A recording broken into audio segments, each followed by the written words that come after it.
In the vast expanse of Coalition space, aboard Deep Space Monitoring Station C, Senior Analyst Vex's facial tendrils twitched with unease. For the third time in as many hours, the quantum sensors had detected an impossible anomaly at the edge of known space. Vex adjusted his instruments meticulously, convinced there must be a malfunction. His voice, steady despite the growing tension, cut through the hum of the station as he transmitted, "Control. This is Deep Space Monitoring Station C, requesting second confirmation of readings in Sector 147 Alpha." The response was immediate and chilling. "Station C, readings confirmed. Similar signatures detected by Stations 3 and 12. Priority alert issued." The quiet efficiency of the station transformed into a controlled urgency. The station's AI compiled the data into a three-dimensional hologram, displaying energy patterns, pulsing with impossible power levels. The signatures twisted through 11 dimensions, defying known physics and causing the station's predictive algorithms to crash. Within hours, the Coalition's greatest scientific minds converged in the FEE's Grand Observatory of New Alexandria. The ancient amphitheater buzzed with representatives from across known space, tentacled Aceradon quantum theorists, crystalline luminar energy specialists, and even a delegation of the rare Elsene myriad collective consciousness. Dr. Senna, Burt, the eldest of the Aryan scientists, moved slowly through the crowded chamber. Her scaled skin had faded from vibrant blue to pale gray with age, but her eyes remained sharp as she studied the data streams projected above the central podium. Heated, debates in a dozen languages filled the air. The power requirements alone would drain a medium-sized star, argued Professor Catal of the Exodon Science Academy. No known civilization has achieved such energy manipulation. A luminar researcher countered, their crystalline form, refracting light. The temporal distortion patterns suggest a rupture in spacetime, but the stability matrices are unlike anything in our records. Senna barely heard them, her attention fixed on a particular sequence in the data, a pattern that stirred a deep memory. With trembling hands, she withdrew an ancient data crystal from her robes, its surface etched with symbols rarely seen in modern Coalition space. The room fell silent as she approached the central interface. Data crystals of this age were precious artifacts, remnants of the time before the Great Collapse. With reverence, she inserted the crystal into the reader. New holograms sprang to life, displaying historical readings from over a century ago. The patterns matched the current anomaly with stunning precision. Quantum signatures, energy fluctuations, and subtle distortions in subspace aligned perfectly. "By the first light," Vex whispered, his tentacles writhing in agitation. "What are we seeing?" Senna's voice carried clearly through the hushed chamber. "These readings were recorded by my great-grandmother during humanity's last stand. They are the power signatures of their greatest vessels, the Terran Confederation supercarriers." Murmurs swept through the assembly. Humanity was more legend than history to most of the gathered scientists, their stories of adaptability, technological prowess, and mysterious disappearance bordering on myth. "Impossible," declared the Luminar researcher. "The human species was lost in the Great Collapse. Their facilities were destroyed, their worlds rendered uninhabitable. No vessel could have survived." A priority alert interrupted, streaming. New data from the monitoring stations. The anomaly was growing, its energy signatures intensifying. Predictive models suggested something massive was preparing to emerge into normal space. Senna clutched her data crystal, her scales taking on a faint blue tinge of excitement. "My great-grandmother wrote of a final project, a vessel equipped with experimental technology that could fold space itself. They called it the Prometheus Initiative." The observatory's AI issued a priority warning as gravitational sensors went wild. Something was coming through, something larger than any known Coalition vessel. "Send word to the High Council," Senna commanded, her voice carrying the weight of history. Tell them humanity has returned. In the depths of space, reality began to bend as something ancient and powerful prepared to step through the veil of time. The Coalition's first contact fleet held position at the edge of the temporal anomaly, their sleek vessels arranged in a ceremonial crescent formation. Admiral Zinal of the Ixani watched from the bridge of the flagship Eternal Dawn as space rippled and folded. "Energy readings are off the scale," reported his science officer. "The anomaly is stabilizing. Something's coming through." The first glimpse was the bow of a vessel emerging from a swirling vortex, like the tip of a spear piercing reality. Its hull absorbed light rather than reflected it, covered in panels of an unknown material. As more of the vessel emerged, the watching fleet fell silent with awe. "Size comparison complete," the AI announced. "The vessel is approximately 7.2 kilometers in length. Mass estimates indicate—" It paused, as if stunned. "It outmasses our entire fleet combined." The massive ship fully entered normal space, the temporal anomaly collapsing behind it. Ancient markings became visible along its hull, and powerful floodlights illuminated the name, TCS Prometheus. "By the eternal void," Zinal whispered. The legends were true. Before he could issue orders, every communication system in the fleet activated simultaneously. The message came through in perfect Coalition standard, the translation so precise it must have been updated from their own databases. "This is Captain Sarah Chen of the Terran Confederation ship Prometheus," the voice said, calm and authoritative. "Our temporal displacement systems have been compromised. We require immediate assistance with chronometric calibration." On the Prometheus's bridge, Captain Chen stood before her command interface, her dark uniform pristine despite the chaos of the past hours. Through the massive view screen, she saw the Coalition fleet, ships of unfamiliar yet somehow familiar designs. "At last," she addressed the ship's AI, a shifting matrix of blue light. "Status report." "Temporal displacement confirmed, Captain," the AI named Atlas replied. "Based on Coalition transmissions and stellar positioning, we have emerged approximately 147 years after our departure point. Ship systems are at 98.9% efficiency. Crew stasis pods report all vital signs nominal." Lieutenant Commander David Rivera, her first officer, approached with a tablet displaying preliminary scans. "Captain, you need to see this.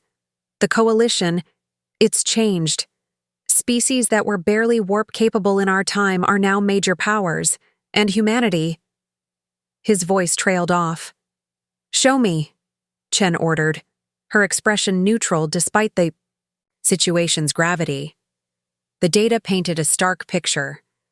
Earth was a historical site, quarantined after the Great Collapse. Human colonies were marked as lost civilization zones. According to Coalition records, humanity had been extinct for over a century. Chen squared her shoulders, years of command experience steadying her. "Open a channel to the Coalition flagship." Admiral Zinal appeared on the screen, his tentacled face a study in amazement. "Captain Chen, we had thought your species lost to time. Your arrival will change everything." "Admiral," Chen replied with diplomatic precision, "I understand this is unprecedented. My crew and I have experienced a temporal displacement, and we carry vital data about Earth's final days. I request permission to send a delegation to discuss our situation." "Of course, Captain," Zinal responded. "Though I must inform you, your ship's technology exceeds current Coalition regulations by several factors." Chen interrupted gently. "Admiral, the Prometheus carries something far more important than technology. We carry the legacy of Earth, genetic banks, cultural archives, and the combined knowledge of human civilization. We were meant to be humanity's ark, but instead, we've become its returning vanguard." As if to emphasize her words, the Prometheus's external lights activated, illuminating its massive form against the starfield. The sight sent a ripple of messages through the Coalition fleet as crews captured images of the legendary human vessel. "Welcome home, Captain Chen." Zinal said softly, though I suspect home is not quite as you remember it. Chief Engineer. Riles of the Coalition Science Division floated outside the Prometheus's main airlock, her environmental suit's sensors struggling to analyze the hull's material. Behind her, a team of Coalition engineers waited with barely contained excitement. Impossible, she muttered, watching her quantum scanner display nonsensical readings. The molecular structure is shifting. Adaptive metamaterials, a voice explained through the comms. The hull reacts to different forms of energy by altering its atomic configuration. Lieutenant Kira Wong, the Prometheus's chief engineer, waited at the airlock with a welcoming smile, her dark hair streaked with silver. The Coalition team entered through a decontamination field that instantly adapted to their various physiologies. Riles' crystalline exoskeleton tingled as the field mapped her atomic structure. At last, Wong addressed the ship's AI. Give our guests Level 3 engineering access, please. Augmented reality interfaces appeared, customized for each species' visual perception. Riles watched in amazement as the ship's schematics unfolded in perfect detail. Your computing systems, an Aceradon quantum specialist said, waving his tentacles at a processing node. They're not using standard quantum bits. Wong nodded, leading them toward the main engineering bay. The Prometheus runs on quantum probability matrices. Instead of calculating possibilities, it exists in all of them simultaneously until observation collapses the wave function into the most efficient solution. The engineering bay doors parted, revealing a cathedral of advanced technology. At its heart, the fold drive pulsed with contained energy, its core a sphere of liquid light. By the first light, Riles whispered, her sensors indicating power readings that should have torn the ship apart. How do you contain such energy? Atlas materialized beside them, its holographic form adjusting for the Coalition engineers' comfort. The fold drive operates in 11 dimensions simultaneously. What you're seeing is merely its three-dimensional shadow. Wong ran her hand along a control panel, bringing up detailed schematics. We were testing an experimental version when we made our unexpected temporal jump. The drive was designed to fold space, creating artificial wormholes for instant travel. Something went wrong, or right, depending on your perspective. The Aceradon engineer examined the power distribution system. These conduits channel more energy than our largest stellar collectors, but there's no heat signature. Zero-point energy extraction, Wong explained, combined with dark energy capacitors. The ship generates its own universe's worth of energy. Riles approached the central computer core, its countless quantum processors bathing her crystalline form in soft blue light. Your AI's processing capacity must be enormous. I operate on principles your current technology hasn't discovered. Yet, Atlas responded, a hint of pride in its voice. Though I look forward to exploring how Coalition computing has evolved in our absence. As they toured the engine room, Wong showed them systems that defied understanding. Gravity generators that could create localized black holes, temporal stabilizers that could manipulate time within contained areas, and manufacturing units that reorganized matter at the atomic level. This isn't just a warship, Riles realized, watching nanobots repair a microscopic imperfection in a power conduit. It's a self-contained civilization. Wong's expression grew serious. The Prometheus was designed to preserve humanity if Earth fell. We carry the seeds of our civilization, technology, culture, genetic samples, everything needed to rebuild. Atlas's avatar shifted. Captain Chen requests engineering to report on the temporal drive analysis. Tell her we're still working on it, Wong replied. She turned to the Coalition engineers. There's something else you should see. The fold drive recorded everything during our temporal displacement. The data suggests our journey through time wasn't an accident. Riles's crystalline form pulsed with curiosity. What do you mean? Someone, or something, guided us here, Wong said, pulling up complex temporal readings. The question is, why did they want humanity to return at this specific point in time? Above them, the fold drive's core pulsed rhythmically, like a heart beating in time with the universe's deepest mysteries. Dr. Maya Rodriguez stood before the first block of cryopods in the Prometheus's medical bay, her dark eyes focused on the vital sign displays. Coalition medical personnel watched in fascination as she initiated the revival sequence. Each pod maintains a perfect quantum-locked state, she explained, her hands moving across the controls with precision. The occupants haven't aged a single second since entering stasis. The pods hummed to life, their frosted surfaces clearing to reveal the sleeping forms within. First Officer Rivera stepped forward, checking the identification markers. Bridge crew first. Tactical, navigation, communications. We'll need them operational quickly to maintain ship functions. The Coalition's chief medical officer, a Luminar named Dr. Sai, floated closer in their crystalline environmental suit. Fascinating. Your stasis technology surpasses even our theoretical models. The neural pattern preservation is perfect. The first pod opened with a soft hiss, and Lieutenant Commander Sarah Patel, the ship's tactical officer, opened her eyes for the first time in over a century. "Did we make it?" she asked, her voice hoarse, blinking against the medical bay's soft lighting. Dr. Rodriguez helped her sit up, administering a nutrient supplement. "We made it, Sarah, just not quite where, or when, we expected." As more pods opened, the medical bay filled with the sounds of awakening crew members. Coalition medical staff worked alongside Rodriguez's team, marveling at the humans' swift recovery from stasis. Within hours, the first group was moving, their bodies preserved in peak condition. Commander Marcus Chen, the ship's navigation officer, stared out the medical bay's viewport at the Coalition fleet. "Those ship designs, they're not like anything in our database." "That's because they're from our future," Rivera explained gently. "The fold drive experiment had an unexpected side effect. We've emerged 147 years after our departure." The news rippled through the awakening crew, some with stunned silence, others with questions, but all with the adaptability that had made humanity legendary. Lieutenant Emma Patel from Xenobiology was already comparing notes with an Aceradon medical officer. Engineer James Chen commandeered a terminal, scrolling through 147 years of technological advancements.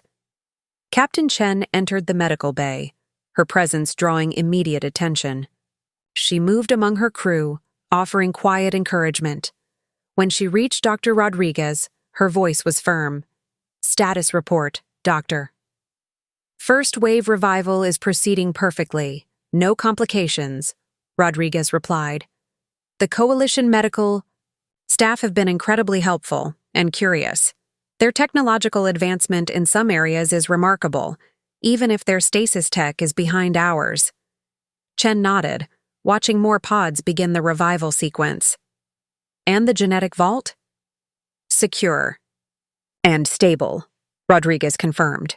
"We have viable samples from over 10 million humans, plus flora and fauna from every Earth ecosystem. Everything we need to rebuild, just as planned." A soft alert drew their attention. Dr. Exey had discovered something in their scans. "Captain, Doctor, these readings suggest your species possesses extraordinary neuroplasticity. Your brains are already forming new neural pathways to process the temporal displacement." "Adaptation was always humanity's greatest strength," Chen replied. "It's how we survived crisis after crisis, right up until the end." "The end?" a Coalition medic asked hesitantly. Chen's expression grew distant. "Earth's final days. We were there. We'll be there." She shook her head at the temporal confusion. "The Prometheus wasn't just an experimental ship.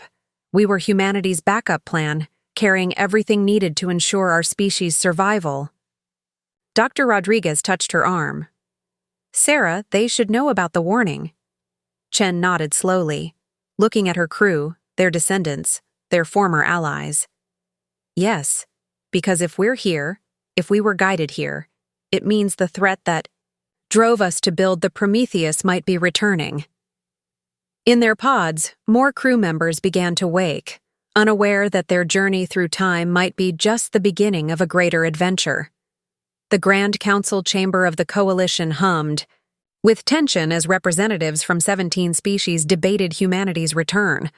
The ancient circular chamber, with its soaring crystalline dome, had rarely seen such passionate discourse.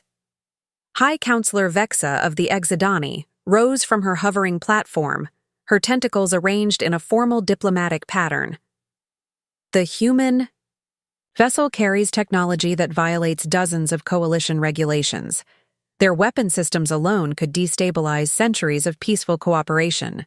Captain Chen stood calmly at the chamber's center, her black uniform a stark contrast to the colorful diplomatic attire.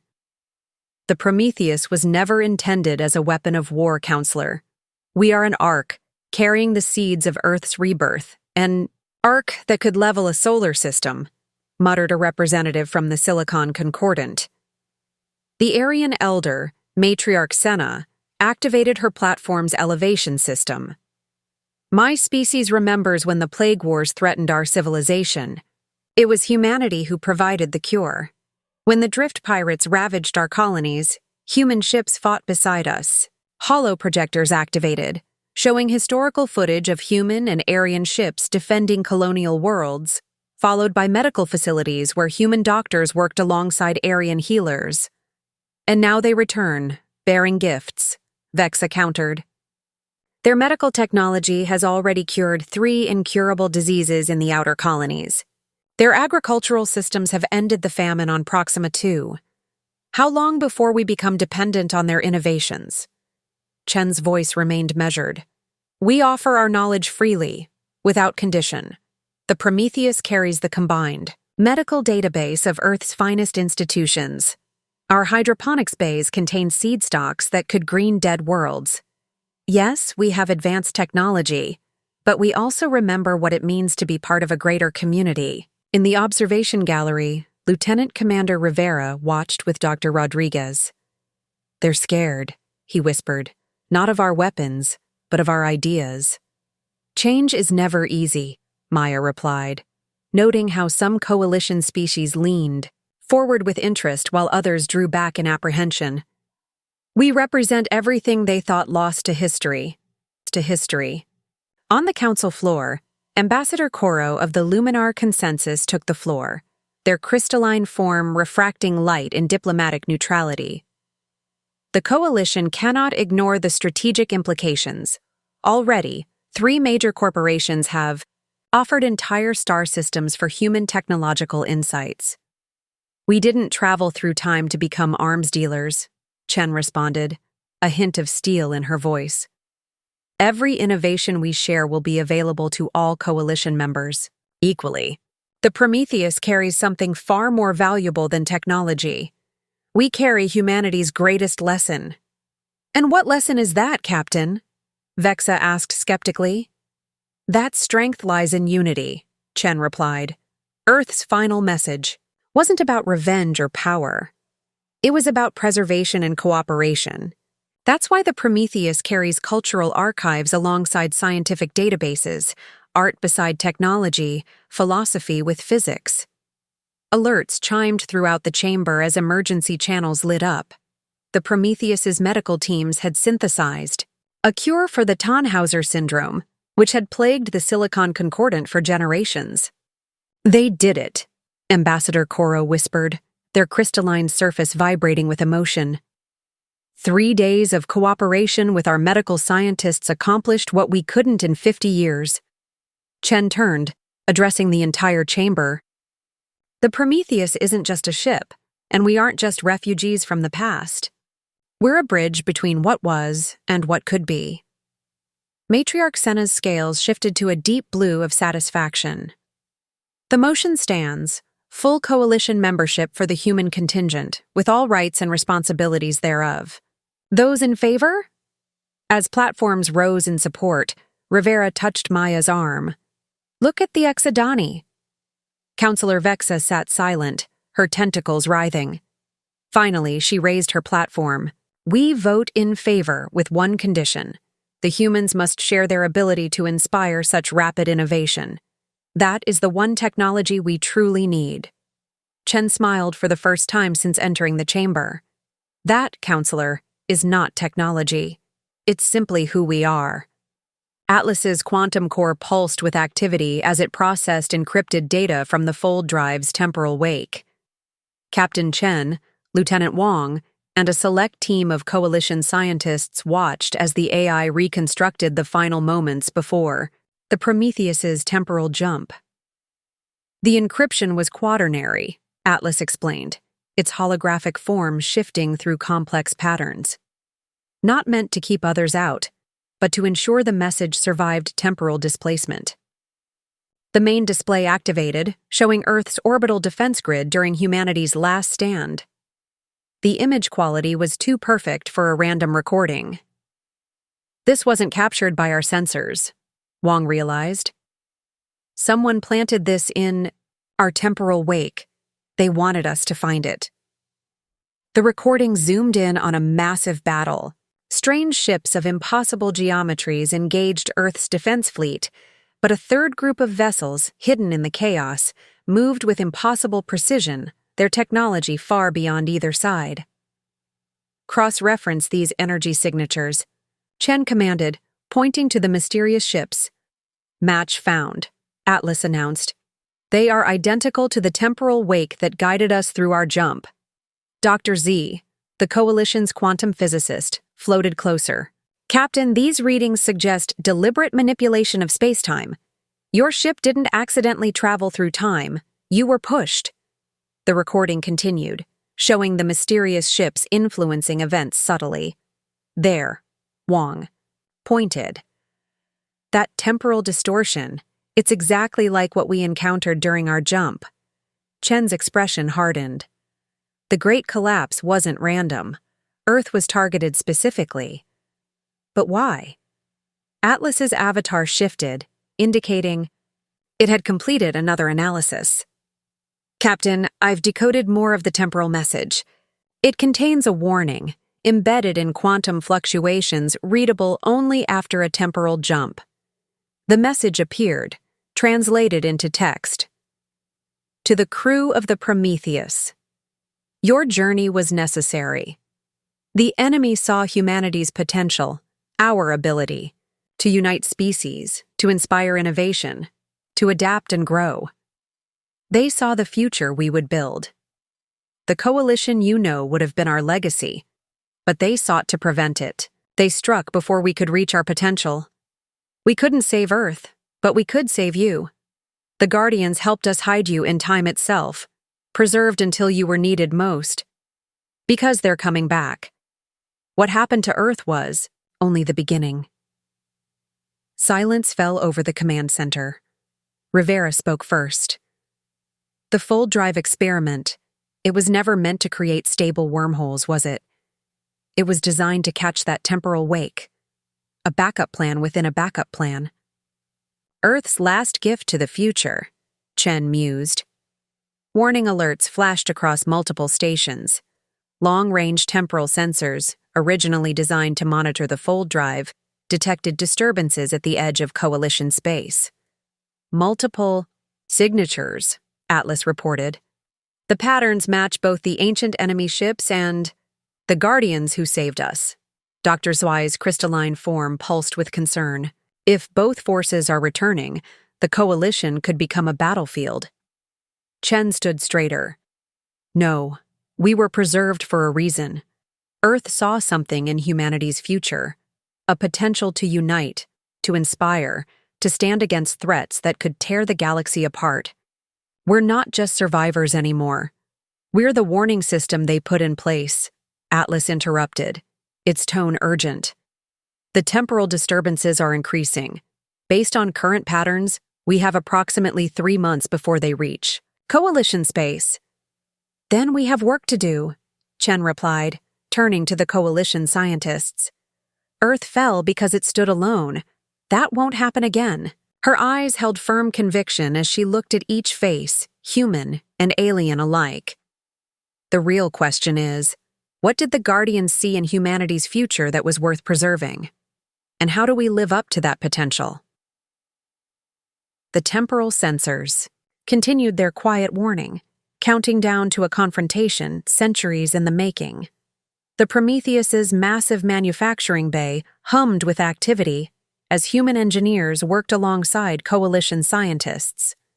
Lieutenant Kira Wong stood at a central control station, orchestrating the organized chaos. Holographic displays showed dozens of projects combining human innovation with coalition expertise. "The quantum alignment is still off," she called, to a team working on a new shield generator. "Try thinking about it differently. Don't force the particles to align. Convince them they want to." Dr. Rills, her crystalline form gleaming under the bay's lights, paused her calculations. "That's not how quantum mechanics works," she began, then stopped as the readings stabilized. "That's impossible." Wong smiled. "Impossible just means we haven't found the right angle yet. That's what humans do best. We look at problems sideways." Across the bay, teams revolutionized medical technology, faster-than-light travel, and more. The Prometheus's fabrication systems worked overtime, producing prototypes that merged human creativity with coalition advancements. Captain Chen entered with High Counselor Vexa, showing her the progress. A group of young coalition scientists huddled around Commander Rivera as he explained adaptive engineering. "Your people move so quickly," Vexa observed, her tentacles moving in amazement. 3 weeks ago, these projects were theoretical. Now we're rebuilding the future," Chen finished. "The Prometheus isn't just a ship. It's a catalyst. Every species brings their own insights, their own way of seeing the universe. We're just helping them see how it all connects." At a nearby station, Dr. Rodriguez trained coalition medical staff on the ship's regeneration technology. "The key isn't the technology itself," she explained. "It's understanding how different species heal. We've adapted our systems to work with coalition physiology, but the breakthroughs came from listening to your doctors, learning how your bodies work." Atlas materialized, its avatar reflecting the bay's collaborative energy. "Captain, the first wave of hybrid technologies is ready for implementation. Coalition ships are reporting successful integration of our shield modifications." "The temporal sensors?" Chen asked quietly. "Still counting down," Atlas replied. 2 months, 4 days until the anomalies reach coalition space." Wong called them over to a central display. "But we'll be ready. Look at this. We've combined Luminar crystal technology with our quantum matrices. The power generation is off the charts, and that's just the beginning." The display showed dozens of completed projects, medical breakthroughs, defensive systems, communication advances, but more importantly, it showed coalition species working together in ways they never had before. "It's not just technology," Rivera noted, pointing to a young Acerodon scientist explaining their theory to a mixed group. 6 weeks ago, most coalition races worked separately. Now they're learning what humanity learned long ago," Chen said. "That our differences make us stronger. Every species sees the universe in their own way. Put those perspectives together, and you get miracles." Vexa's earlier skepticism was replaced with understanding. A soft alert chimed, and Wong pulled up the notification.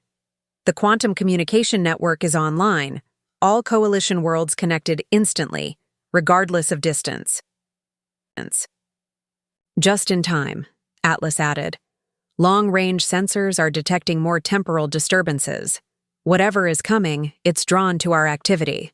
Chen watched her crew, human and coalition alike, working with purpose and unity. "Good. Let them come. Earth fell because it stood alone, because the enemy struck before we could reach our potential. But they made one crucial mistake." "What's that?" Vexa asked. "They gave us time," Chen replied. "Time to prepare. Time to build. Time to show the Coalition what humanity does best: inspire others to reach beyond their limits.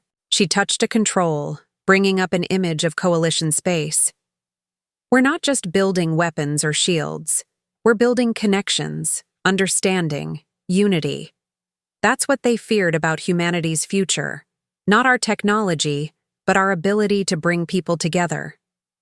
In the depths of space, temporal disturbances grew, but on the Prometheus, in labs and workshops throughout Coalition space, a renaissance was blooming, one that would reshape the galaxy in ways the ancient enemy had feared and the Guardians had foreseen. The Prometheus's bridge hummed with focused energy as Captain Chen studied the tactical display. Temporal distortions rippled across Coalition space, heralding the approach of both ancient enemy and mysterious Guardians. But the Coalition was no longer what it had been 3 months ago. "Status report," Chen commanded, her voice steady. "Coalition defense grid is online," Rivera reported. "All 17 species fleets are integrated through our quantum network. We're as ready as we'll ever be." Atlas's avatar, refined by Coalition crystal technology, materialized. The Joint Species Academy has graduated its first class of hybrid technology specialists. Every Coalition world is now equipped with our combined defensive systems. Dr. Rodriguez's voice came through from the medical bay.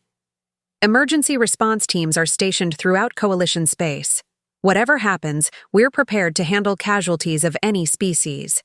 Chen nodded, then addressed the Coalition representatives on the bridge. The Prometheus had become a symbol of unity, a bridge between past and future. 3 months ago, we were strangers, out of time, carrying the last remnants of Earth. Now look at what we've built together.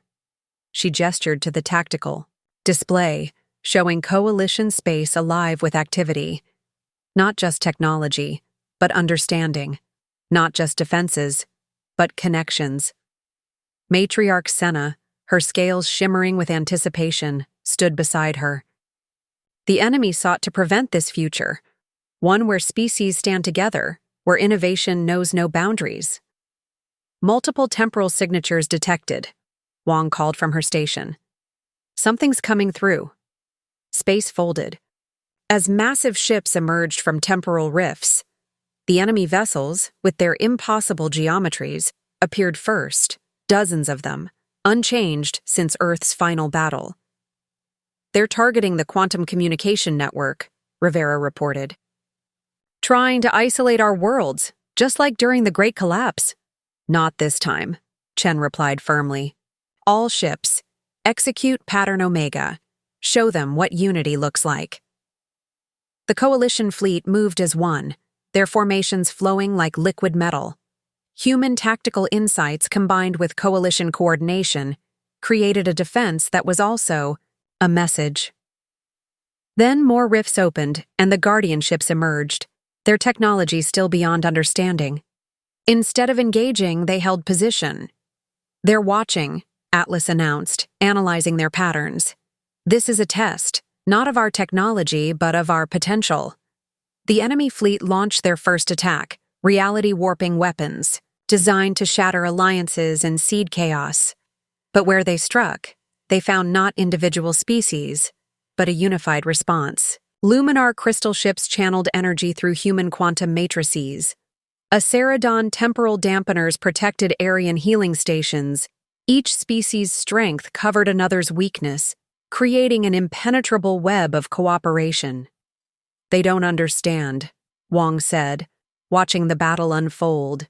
"They see our differences as weaknesses to exploit, but that's what makes us strong." The enemy fleet's formation faltered as their tactics failed against this unified defense. This is what Earth saw, Chen realized, watching species work together in ways that seemed impossible months ago. Not just survival, but evolution. Not just resistance, but transformation.